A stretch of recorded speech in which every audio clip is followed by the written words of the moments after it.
Hey Krishna. Thank you, Aarti Mataji. Thank you to all the devotees who led the chanting. Hare Krishna, dear devotees. Dandat Pranam, Jai Shri Prabhupada. We'll start with Mangalacharan. Vandeham Shri Guru Shri Yutapada Kamalam Shri Gurun Vaishnavamsha Shri Rupam Sagrajatam Sahagana Raghunathanvitam Tam Sajivam Sadvaitam Savadhutam Parijana Sahitam Krishna Chaitanya Devam Shri Radha Krishna Padan Sahagana Shri Vishakhanvitamsha Namah Vishnupadaya Krishna Prishtaya Bhutale Srimate Bhaktivedanta Swaminiti Namine Namaste Saraswati Deve Gauravani Pracharine Nirvishesha Shunyavadi Paschati Deshatarine Jai Shri Krishna Chaitanya Prabhu Nityananda Shri Advaita Gadadhara Srivasadi Gaur Bhaktivinoda Hare Krishna Krishna Krishna Hare Hare Hare Rama Rama Rama Hare Hare Hare Krishna. Okay, anybody would like to sing our prayer for this week, which we have been singing Shri Govinda Damodar Stotram by Srila Bilwamala Thakur. I can sing, Prabhu. Hare Krishna. Yes, Anandini Mataji. Just pull it up. Agre Kurunam At Pandavanam Dushasane Krishna Tada Kroshadananyanatha Govinda Damodar Madhaveti Shri Krishna Vishnu Madhukaitavare Bhaktanukampin Bhagavan Murare Trayasya Mam Keshavalokanatha Govinda Damodar Madhaveti Vikretu Kama Kila Gopakanya Murari Padarpita Chitta Vritti Dadyadikam Mohavashadavochat Govinda Damodar Madhaveti Ulukale Sambrita Tandulamscha Sangatayanto Musale Pramukta Gayanti Gopyo Janitanuraka Govinda Damodar Madhaveti Kachit Karambo Japute Nisannam Krida Shukam Kim Shukaraktatundam Adhyapayamma Saroruhakshi Govinda Damodar Madhaveti Grihe Grihe Gopavadu Samuha Pratikshanam Pinjarasarikanam Skalatkiram Vachayitum Pravritto Govinda Damodar Madhaveti Paryankikam Bhajamalam Kumaram Prashvapayantyo Kilagopakanya Jaguprabandham Swaratalabandham Govinda Damodar Madhaveti Ramanujam Vekshanakelilolam Kopi Gahitvanavanitta Golam Abalakam Balakamajuhava Govinda Damodar Madhaveti Vichitravarna Bharana Virame Videhi Vaktrambujarajahamse Sada Madhye Rasanegra Range Govind Damodar माधवेति अङ्कादिरूढं शिशुगोपगूढं स्थानं दयान्तं कमलैककान्तं सम्बोधयामास मूढा यशोदा गोविन्द दामोदर माधवेति गोविन्द दामोदर माधवेति गोविन्द दामोदर माधवेति। श्रीला बिल्वमंगल ठाकुर की जय। Hare Krishna. Thank you, Vandani Mataji. Anybody would like to read the translation? And actually, one thing I noticed, here I think this the gopi word should be in the next line, Mataji. So it is Ramanujam Vikshana Keli Lola Lolam and then Gopi Gehitva Navanita Golam. That makes sense. Yes, Prabhu. I can read, Prabhuji. Are we reading from 1 to 10? Yes, 1 to 10, Meena Mataji. Yes, please. Thank you. Before the assembled Kurus and Pandavas, when Dusashana caught her hair and clothing, Krishna, Draupadi, having no other lord, cried out, Govinda, Damodara, Madhva. O Lord Krishna, Vishnu, enemy of the Madhu and Kataba demons, O Supreme Personality of Godhead, enemy of Mura, merciful upon the devotees, O Keshava, O Lord of the worlds, Govinda, Damodara, Madhva, please deliver me. Though desiring to sell milk, dahi, butter, etc., the mind of a young gopi was so absorbed in the lotus feet of Krishna that instead of calling out milk for sale, she bewilderedly said, Govinda, Damodara, and Madhava. Their grinding motors full of grains, the gopis' minds are overcome as they thresh with their pestles, singing Govinda, Damodara, Madhava. A lotus-eyed girl instructed the red-beaked pet parrot that was seated in the cup of her lotus hand, said, Govinda, Damodara, Madhva. In each and every house, a bevy of gopi women is engaged in making the caged parrots constantly utter the broken words, Govinda, Damodara, Madhva. With the little boy lying in the swing, all of the gopis used to expertly sing compositions set to musical notes and rhythm. They went, Govinda, Damodara, Madhva, while putting him to rest. The young brother of Balrama, playing mischievously, was dodging about her with restless eyes, taking the ball of a fresh butter to lure him over. The gopi called him, O Govinda, Damodara, Madhva. O my tongue, since my mouth has become like a lotus by dint of the presence there of these eloquent, ornamental, delightful syllables, you are like the swan that plays there. As your foremost pleasure, always articulate the names Govinda, Damodara, Madhva.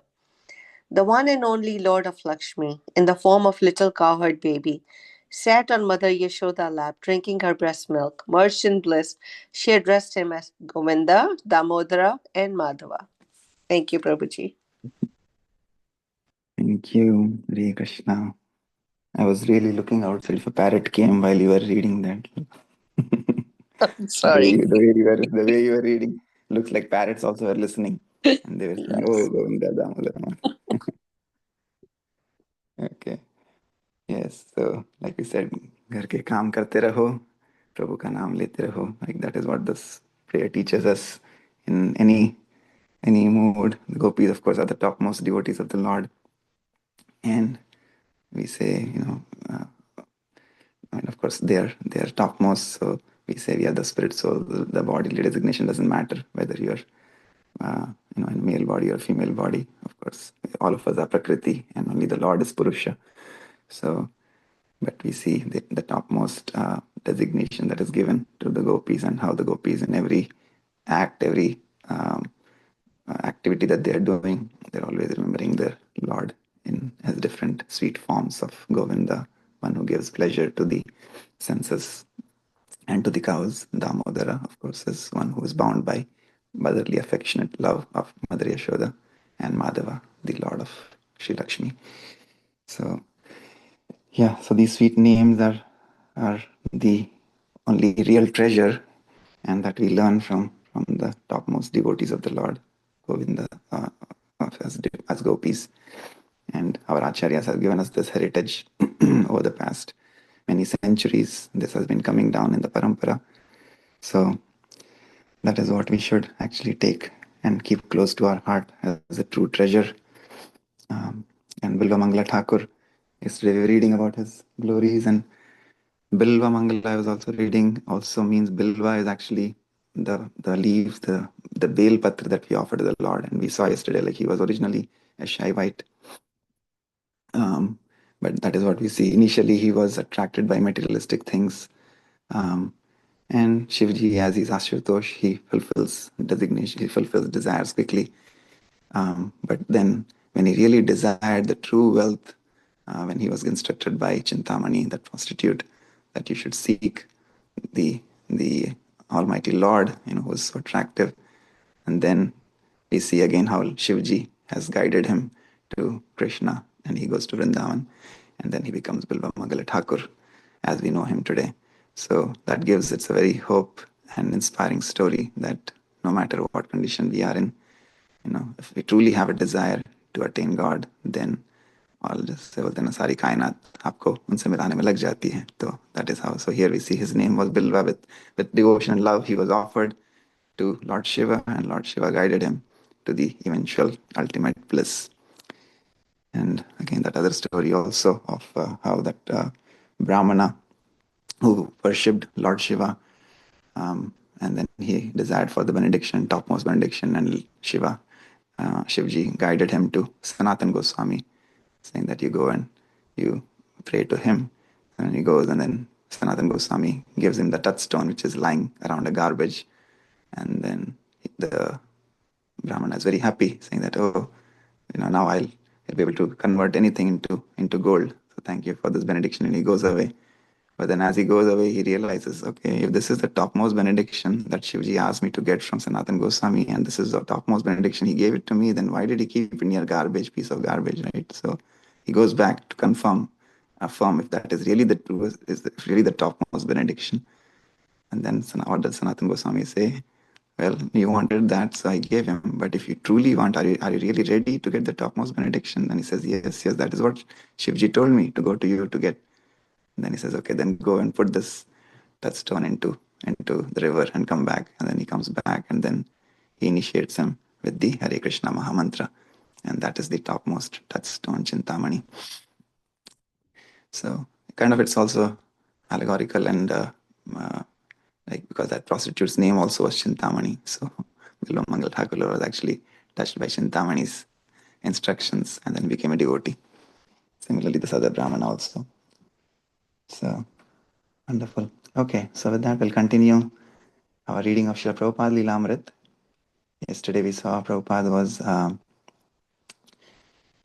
also giving the touchstone of Harinam with all the initiations, and we saw how all the people who were intoxicated by drugs and they were being like same thing, similar stories as Bilva Mangala Thakur, and similar story as that Brahmana.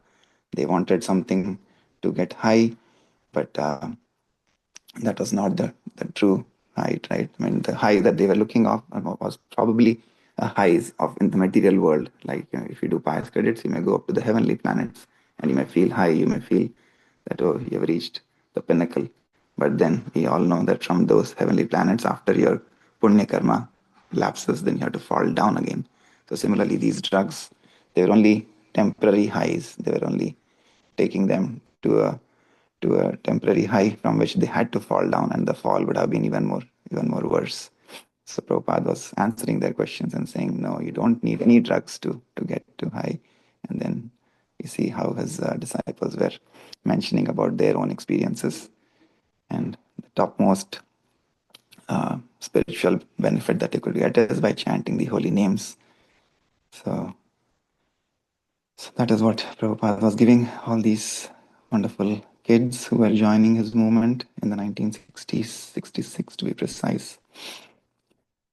Okay, with that we'll continue. Let's see, where did we stop yesterday? I think we read all this. No.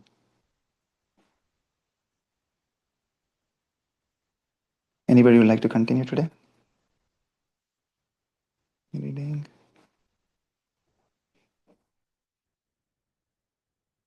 Trying to forget. It looks like I lost track of where we finished yesterday. Prabhupada was sitting in his room with Hayagriva and Umapati and other disciples. I think we read all this. Prabhupada said,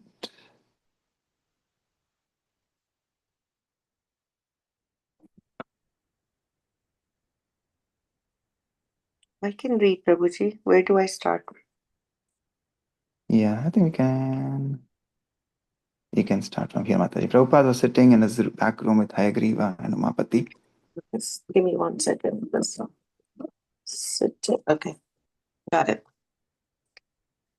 Prabhupada was sitting in his back room with Hayagriva and Umapati and other disciples. The evening meeting had just ended, and the visitors from Millbrook had gone.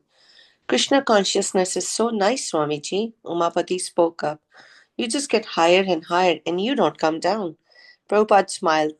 Yes, that's right. No more coming down, Umapati said, laughing, and the others also began to laugh. Some clapped their hands, repeating, No more coming down. The conversation inspired Hayagriva and Umapati to produce a new handbill. Stay high forever, no more coming down. Practice Krishna consciousness. Expand your consciousness by practicing the transcendental sound vibration. Hare Krishna, Krishna Krishna, Hare Hare. Hare Rama, Rama Rama, Hare Hare. The leaflet went on to extol Krishna consciousness over any other high. It included phrases like end all bring downs and turn on, and it spoke against employing artificially induced methods of self realization and expanded consciousness. Someone objected to the flyers playing too much off the hippie mentality, but Prabhupada said it was all right. Greg, when these drug people on the Lower East Side came and talked to Swamiji, he was so patient with them. He was speaking on a philosophy which they had never heard before. When someone takes LSD, they are really into themselves and they don't hear properly when someone talks to them. So Swamiji would make particular points and then they wouldn't understand him. So he would have to make the same point again. He was very patient with these people, but he would not give in to their claim that LSD was a bona fide spiritual aid to self-realization. October 1966. Tompkins Square Park was the park on the Lower East Side. On the south, it was bordered by 7th Street with its 4 and 5-storied brownstone tenements. On the north side was 10th with more brownstones but in better condition, and the very old small building that housed the Tompkins Square branch of the New York Public Library. On Avenue B, the park's east border, stood St. Brigid's Church, built in 1848, with the neighborhood had been entirely Irish. The church school and the rectory still occupied much of the block. In the west border of the park, Avenue A, was lined with tiny old candy stores selling newspapers, magazines, cigarettes, and egg cream sodas at the counter. There were also few bars, several grocery stores, and a couple of Slavic restaurants specializing in inexpensive vegetable broth, which brought Ukrainians and hippies side by side for bodily nourishment. The park's 10 acres held many tall trees, but at least half the park was paved. A network of 5-foot high, heavy wrought iron fences weaved through the park, lining the walkways and protecting the grass. The fences and the many walkways and entrances to the park gave it the effect of a maze.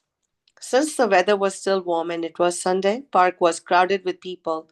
Almost all the space on the benches that lined the walkways was occupied. There were old people, mostly Ukrainians, dressed in outdated suits and sweaters, even in the warm weather, sitting together in clans talking.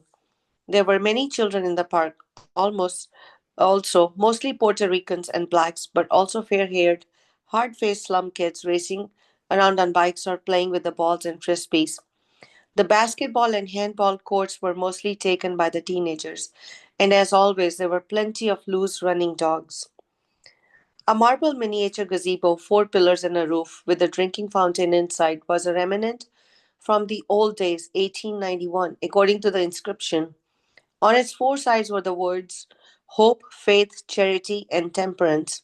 but someone had sprayed the whole structure with black paint, making crude designs and illegible names and initials. Today, a bench had been taken over by several conga and bongo drummers, and the whole park pulsed with their demanding rhythms. And the hippies were there, different from the others. The bearded bohemian men and their long haired young girlfriends dressed in old blue jeans were still an unusual sight. Even in the Lower East Side melting pot, their presence created tension. They were from middle class families, and so they had not been driven to the slums by dire economic necessity. This created conflicts in their dealings with the underprivileged immigrants, and the hippies' well known proclivity with psychedelic drugs, their revolt against their families and affluence, and their absorption in the avant grande sometimes made them the jeered minority among their neighbors. But the hippies just wanted to do their own thing and create their own revolution for love and peace, so usually they were tolerated, although not appreciated. There were various groups among the young and hip at Tompkins Square Park. They were friends who had gone to the same school together, who took the same drug together, or who agreed on a particular philosophy of art, literature, politics, or metaphysics. There were lovers. There were groups hanging out together for reason undecipherable except for the common purpose of doing their own thing.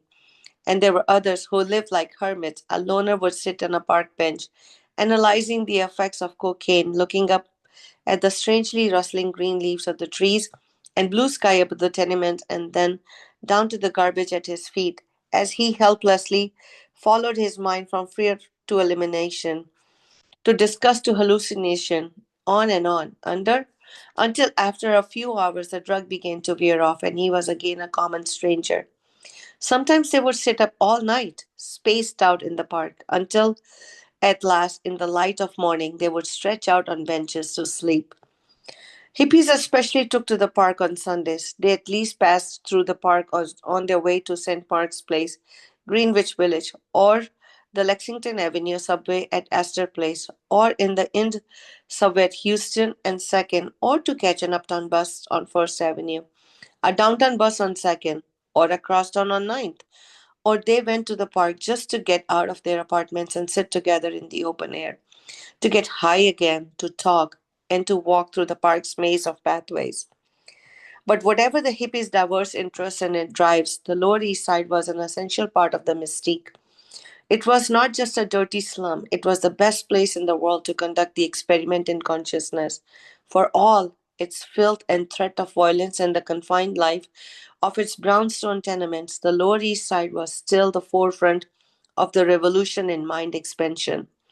Unless you were living there and taking psychedelic or marijuana, or at least intellectually pursuing the quest for free personal religion, you weren't enlightened and you weren't taking part in the most progressive evolution of human consciousness.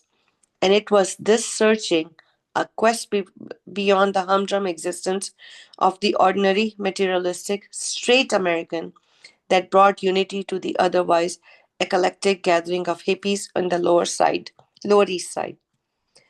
Into this chaotic pageant, Swamiji entered with his followers and sat down to hold a kirtana. 3 or 4 devotees who arrived ahead of him selected an open area of the park, put out the oriental carpet Robert Nelson had donated, sat down on it, and began playing kartalas and chanting Hare Krishna. Immediately, some boys rode up on their bicycles, braked just short of the carpet, and stood astride their bikes, curiously and irreverently staring. Other passers-by gathered to listen. Meanwhile, Swamiji, accompanied by half a dozen disciples, was walking the 8 blocks from the storefront. Brahmananda carried the harmonium and Swami's drum. Kirtananda, who was now shaven head at Swamiji's request and dressed in loose flowing canary yellow robes, created an extra sensation. Drivers pulled their cars over to have a look, their passengers leaning forward, agape at the outrageous dress and shaved head. As the group passed the store, people inside would poke each other and indicate the spectacle. People came to the windows of their tenements, taking in the Swami and his group as if a parade was passing. The Puerto Rican tough guys, especially, could not restrain themselves from exaggerated reactions. Hey, Buddha, they taunted. Hey, you forgot to change your pajamas. They made shrill screams as if imitating Indian war whoops they had heard in the Hollywood westerns. Hey, Arabs! Exclaimed one heckler, who began imitating what he thought was an Eastern dance. No one on the street knew anything about Krishna consciousness, nor even of Hindu culture or custom. To them, the Swami's entourage was just a bunch of crazy hippies showing off, but they did not quite know what to make of the Swami. He was different. Nevertheless, they were suspicious. Somehow, some, however, like Irving Halpern, a veteran Lower East Side resident, felt sympathetic toward the stranger, who was apparently a very dignified person on a peaceful mission. Irving Halpern. A lot of people have specularized notions of what a Swami was, as though they were going to suddenly see people lying on the little mattresses made out of nails and all kinds of other absurd notions. Yet here came just a very graceful, peaceful, gentle, obviously very well meaning into a lot of hostility. Hippies! What are they? Communists? While the young taunted, the middle aged and elderly shook their heads or stared, cold and uncomprehending. The way to the park was spotted with blasphemies, ribald jokes, and tension, but no violence. After the successful Kitna in Washington Square Park, Prabhupada had regularly been sending out parades of 3 or 4 devotees chanting and playing hand cymbals through the streets and sidewalks of the Lower East Side. On one occasion, they had been bombarded with water balloons and eggs, and they were sometimes faced with police looking for a fight. But they were never attacked, just stared at, laughed at, or shouted after. Should we continue, Prabhuji? Yeah, I think we can pause here, Mataji. Thank you so much. Yes. I think we missed your association for the last 2 days. Yeah, sorry, Anything? Prabhuji. I had a guest over, and then the weekend was, it was Yeah. pretty hectic at the center. So, Back-to-back programs. Yes. it's great. Okay. Anything you'd like to share? Anything? Yeah. Reflections from today's reading? Yes, what I feel is such a diverse atmosphere, such a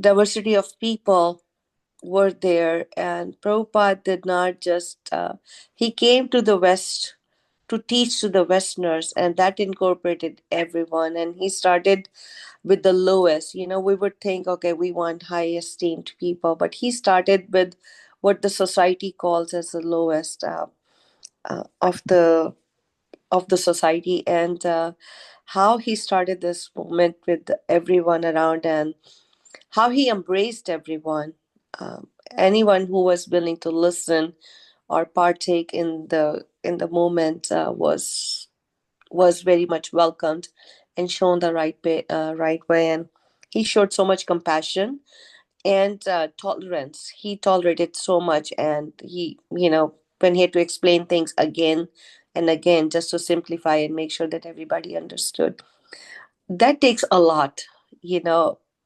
We lose our cool if the person standing opposite us does not understand something once or twice, or if they look different, if they talk different, if they dress different.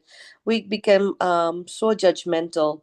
So I think this is the one thing to take away from this whole reading, especially today, that the diversity we should embrace. If just because we don't know does not mean it does not exist. So we should open our hearts more to everyone. Thank you, Prabhuji. Thank you. Yes, Mataji. Yeah, जैसे हम बोलते हैं कमल उगता है कीचड़ में, right? So it doesn't matter. A lotus is never touched by the dirt or even by the water on top of it, right? So similarly, here, yeah, like you said, Prabhupada went to the lower depths, to the dirt, but we see how these lotuses are blooming slowly. And yeah, similarly, the Bhaktilata Bij in our heart is sowed. Say, Brahmanda Brahmite Kaun Bhagyavan Jeev. We may think that we are here in a very good position, very nice house, all of that, but actually, like some of these people who were in the most miserable condition of life, but maybe they had already come through those phases after going through multiple cycles of evolution of consciousness. Now they were at a point where they were ready, and Prabhupada was sowing the seeds, planting the seed of bhakti, and yeah, how they were taking up the process and completely believing in his words, right? Like yesterday also we were reading, they were saying that when he said something, they just believed. There was even Allen Ginsberg, after he heard from Prabhupada, he said, I started having some doubts in my mind about my attitude of respect towards sadhus, and I started doubting everything. But when I heard him, it just felt like I just wanted to be with him more, even though there were some differences of opinions, right? Because of the simplicity, the aura. Like here, they said it was looking like Buddha. so there was that spiritual aura around him, which made him so attractive, just like the Lord is all attractive, so his devotees are all attractive. Yes. Thank you, Minu Mataji. Anybody else would like to share anything from today's reading?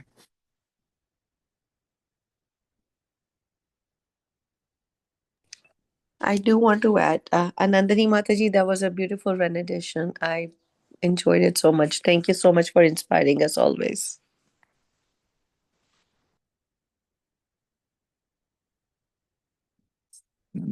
Is Thank you, Minu Didi. Thank you for that encouragement. thank you. Okay. Anything else from anybody? Shama Karuna Mataji, would you like to share anything? You are so senior for all of us. And actually doing this, I remembered also, I've seen some pictures. I have not personally been to Indianapolis when this happened. You I know should come, Gopalari Prabhuji. Prabhu.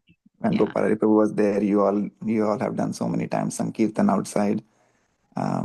So anything that comes to your mind, or anything that you connected with But today's I reading? just like to tell that Prabhupada, he had such he was such a pure devotee, and his vision was so far-sighted that though he had to face so many problems, so he enlightened the whole place, and how he brought those hippies and made them happy.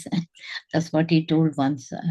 So when one of the person asked him, "What do you do some mistake acts and all?" And so he replied, "Yes, one mistake thing is I made these hippies into happies, and see they are chanting, and they are. This is one of the greatest thing that achievement that he has done." So Prabhupada was without him, that song it reminds me. Agar Prabhupada no hoy to, sabe ke hoy to. That song I really liked it, Prabhuji. So we might have all been in some dirt or something, repenting for all the certain things, and we might have been so nowhere else. So I'm so happy that we are into this Krishna consciousness. Thank you, Prabhuji. You're so nice. And in the morning classes, I'm so eager to listen all this. Thank you, Prabhuji. Hare Krishna. Thank you, Karuna Mataji, for blessing us being here during the 8 hours Sankirtan fest, and for your guidance and blessings as a senior most devotee of Guru Maharaj, as well as in the movement. So thank you for inspiring all of us, as well as all the devotees in Indianapolis also. So Hare Krishna. Okay. Anybody else would like to share anything? All right. If not, then we'll conclude here with Vaishnava Pranam prayers. Vanchakalpatarubhyascha kripa sindhubhya eva cha patitanam pavanebhyo Vaishnavebhyo namo namaha. Anantakoti Vaishnavrinda ki jai. पतित पावन जगत गुरु शीला प्रभुपाद की जय. शीला प्रभुपाद लीलामृत की जय. निताय गौर हरि हरि बोल. हरे Krishna. Thank you, Prabhuji. Have a great day, everyone. Hare Krishna. Hare Krishna, Prabhuji. Have a Hare blessed day. Krishna.